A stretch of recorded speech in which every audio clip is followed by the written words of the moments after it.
আৰামছে খাওক, খাই বৈ থাকক, এনেও নৰকত যাবই লাগিব, তেনেও নৰকত যাবই লাগিব।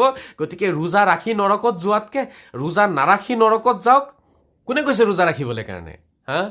গোটেই বছৰ দালালি কৰি মানুহৰ টকা লুটি খাই দুৰ্নীতি কৰি মিছা কথা কৈ পাৰ কৰিলে। এতিয়া ৰোজাৰ মাহ আহিছেতো, এতিয়া মানে একেবাৰে ফিৰিষ্টা হৈ গ'ল, আকাশৰ পৰা নামি আহিছে মানে একেবাৰে গা চা ধুই। হা? ৰোজা নাটক। কোনে কৈছে ৰোজা ৰাখিবলৈ কাৰণে? হা? যিসকলে দালালি কৰে নহয় গোটেই বছৰ, ৰোজা নাৰাখিব আপোনালোকে। যিসকলে গোটেই বছৰ মিছা কথা কৈছে, ৰোজা নাৰাখিব আপোনালোকে। যিসকলে মানুহৰ টকা লুটি খাইছে, ৰোজা নাৰাখিব আপোনালোকে। যিসকলে সঁচা কথা ক'বলৈ সাহস নকৰে, ৰোজা নাৰাখিব আপোনালোকে। যিসকল জেহাদী হয়, ৰোজা নাৰাখিব আপোনালোকে। যাৰ মানসিকতা জেহাদী মানসিকতা, ৰোজা নাৰাখিব আপোনালোকে। যিসকলে ধৰ্মক নাটক বনাইছে, ধৰ্মক বেপাৰ বনাইছে, ৰোজা নাৰাখিব আপোনালোকে। পিঠি লাম্বা কৰি দিব ঈশ্বৰে। যিসকলে সুদত টকা লগাই ফুৰে, ৰোজা নাৰাখিব আপোনালোকে।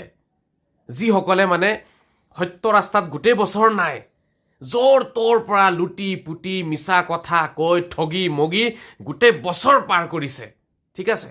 এতিয়া তেওঁলোক চাব একেবাৰে ডাঙৰ ডাঙৰ টুপি আৰু পাঞ্জাবী পিন্ধি একেবাৰে ফিৰিষ্টা এটা এটা। কোনে কৈছে ৰোজা ৰাখিবলৈ?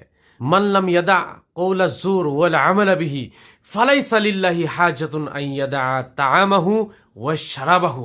বুজি লওক কি কৈছে হযৰত মুহাম্মদে। যিসকলে দুৰ্নীতি এৰা নাই, বেয়া কৰ্ম এৰা নাই, তেওঁলোকৰ ৰোজা ৰাখি একো লাভ নাই। মিছা মিছি টাইম পাছ কৰি আছে, টাইম পাছ। মানে পাগল হৈ যাও। গোটেই বছৰ দালালি কৰিছে, এতিয়া ৰোজা ৰাখে আকৌ। গোটেই বছৰ মিছা কথা কৈ ফুৰিছে, এতিয়া ৰোজা ৰাখে। গোটেই বছৰ মদ খাইছে, ঠিক আছে, এতিয়া আকৌ ৰোজা ৰাখে। মানে ৰোজাৰ মাহটো যেনে তেনে পাৰ হ'ব দি আছে। আকৌ দালালি ষ্টাৰ্ট হৈ যাব, আকৌ মদ খোৱা ষ্টাৰ্ট হ'ব, আকৌ আপোনাৰ সুদ খোৱা ষ্টাৰ্ট হ'ব, আকৌ দুৰ্নীতি ষ্টাৰ্ট হ'ব। কাক ঠগিব পাৰি, কাক লুটিব পাৰি, গোটেই বছৰ এইবোৰ চিন্তাধাৰা। সঁচা কথা ক'বলৈ গোটেই বছৰ সাহস গোটাব নোৱাৰিলে, গোটেই বছৰ মিছা কথা কৈ কৈ পাৰ কৰিছে, ঠিক আছে? হাৰামৰ কামাই খাইছে গোটেই বছৰ, হালাল উপাৰ্জনটো নাই, হাৰাম উপাৰ্জন খাইছে। আৰু এতিয়া ৰোজাৰ মাহত চাব তেওঁলোকৰ এটা এটাৰ মানে ছবি চুৰত চাব তেওঁলোকৰ একেবাৰে আকাশৰ পৰা নামি আহিছে। কোনো পাপ নাই তেওঁলোকৰ। ৰোজাৰ মাহত গোটেই পাপ ধুই দিব এতিয়া এওঁলোকে। দালালি কৰাবোৰে, মানুহৰ টকা খোৱাবোৰে, সঁচা কথা ক'ব নোৱাৰাবোৰে, মিছা কথা কোৱাবোৰে, ৰাইজক ধোকা দিয়াবোৰে, মানুহৰ মনত কষ্ট দিয়াবোৰে, ৰোজা ৰাখি একো লাভ নাই। আপোনালোকে ৰোজাক নাটক নবনাব বাবা। মিছা মিছি টাইম পাছ নকৰিব। সকলোৱে ভাত খাওক, আৰামছে খাওক, খাই বৈ থাকক, এনেও নৰকত যাবই লাগিব, তেনেও নৰকত যাবই লাগিব। গতিকে ৰোজা ৰাখি নৰকত যোৱাতকে ৰোজা নাৰাখি নৰকত যাওক। কমচ কম দিনটো খাই বৈ পাৰ কৰিব পাৰিব ন, নৰকততো যাবই লাগিব। গতিকে মনত ৰাখিব, ৰোজা তেওঁলোকে ৰাখিব যিসকলে গোটেই বছৰ সঁচা কথা কৈছে, মোৰ দৰে ব্যক্তি।